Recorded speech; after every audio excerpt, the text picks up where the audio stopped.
ஆச்சி பாதாம் ட்ரிங்க். ஆச்சி பாதாம் ட்ரிங்க் ஒன்னு வாங்கினா ஒன்னு ஃப்ரீ. தற்பொழுது நம்முடைய இணைப்பில் விடுதலை சிறுத்தைகள் கட்சியின் துணை பொதுச் செயலாளர் திரு வன்னியரசு இணைந்திருக்கிறார். சார், குறிப்பா முதலமைச்சர் சட்டப்பேரவையில் கொண்டு வந்திருக்கக்கூடிய இந்த குரியன் ஜோசப் தலைமையிலான குழு அமைக்கப்படும் மாநில மத்திய உரிமைகள் குறித்து ஆராய்வதற்காக, மாநில சுயாட்சியை உறுதிப்படுத்துவதற்காக இந்த குழு அமைக்கப்படும் என்று குறிப்பிட்டிருக்கிற சூழலில் கூட்டணி கட்சியாக, தமிழ்நாட்டின் ஒரு பிரதான கட்சியாக நீங்க இதை எப்படி பாக்குறீங்க சார்?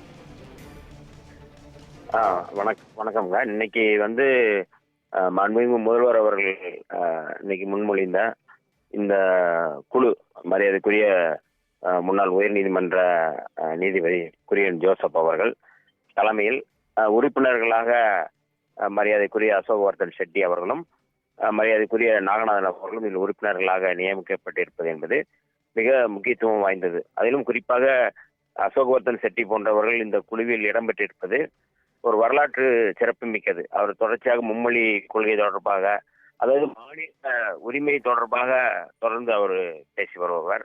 அப்படிப்பட்டவர்கள் இன்றைக்கு எப்படி கலைஞர் அவர்கள் அன்றைக்கு ராஜமன்னார் அவர்களுடைய தலைமையில 1971 குழு நியமித்து மாநில மத்திய உரிமைகள் தொடர்பாக அல்லது அதனுடைய உறவு தொடர்பாக எப்படி அந்த குழு போட்டார்களோ, அதே போல பூஞ்ச் கமிட்டி அந்த குழு எப்படி போடப்பட்டதோ, அதே போல சர்க்காரியா கமிட்டி எப்படி போடப்பட்டதோ, அதே போல இந்த மாநில உரிமைகளை மீட்டெடுப்பதற்கான ஒரு சூழலை மரியாதைக்குரிய முதல்வர் அவர்கள் ஒரு வரலாற்று சிறப்புமிக்க ஒரு தீர்மானமாக இன்றைக்கு நிறைவேற்றியிருக்கிறார்கள்.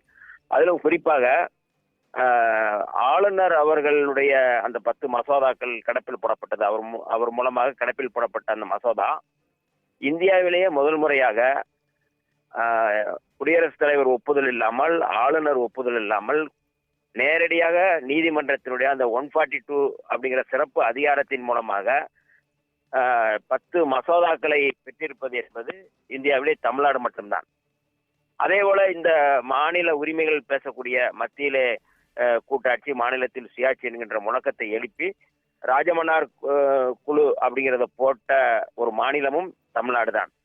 இப்படிப்பட்ட வரலாற்று சிறப்புமிக்க ஒரு பின்னணியிலிருந்து மாண்புமிகு முதல்வர் அவர்கள் இந்த குழுவை இன்றைக்கு போட்டிருப்பது என்பது இந்து ராஷ்டிரம், அதாவது ஒரே நாடு ஒரே மொழி என்கின்ற முழக்கத்தை எழுப்பி இந்து ராஷ்டிரம் அமைப்பதற்கு இந்தியா முழுக்க இருக்கின்ற தேசிய இனங்களுடைய உரிமைகளை, அடையாளங்களை அழித்தொழிக்க நினைக்கின்ற பாஜகவுக்கு அல்லது RSS உடைய மூலத்தில் இயங்கக்கூடிய இந்த அரசுக்கு சவால் விடுகின்ற வகையிலே, மாநில உரிமைகளை மீட்டெடுக்கின்ற வகையிலே இந்த குழு போட்டிருப்பது என்பது வரவேற்கக்கூடியது.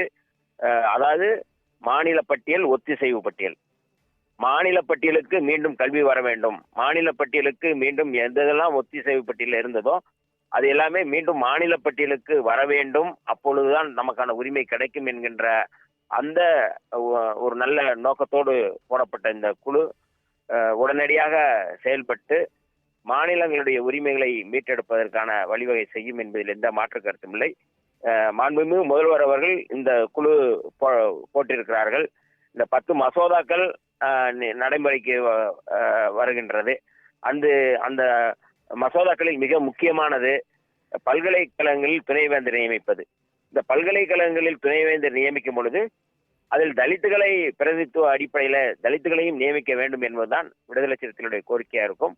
இந்த மாநில உரிமை என்பதை தாண்டி இந்த பிரச்சனையை நம்ம பேச வேண்டிய தேவை இருக்குது என்பதை இந்த நேரத்தில் நாங்கள் தெரிவிக்க கடமைப்பட்டிருக்கின்றோம். கருத்துக்களை பதிவு செய்ததற்காக நன்றி திரு வன்னியரசு.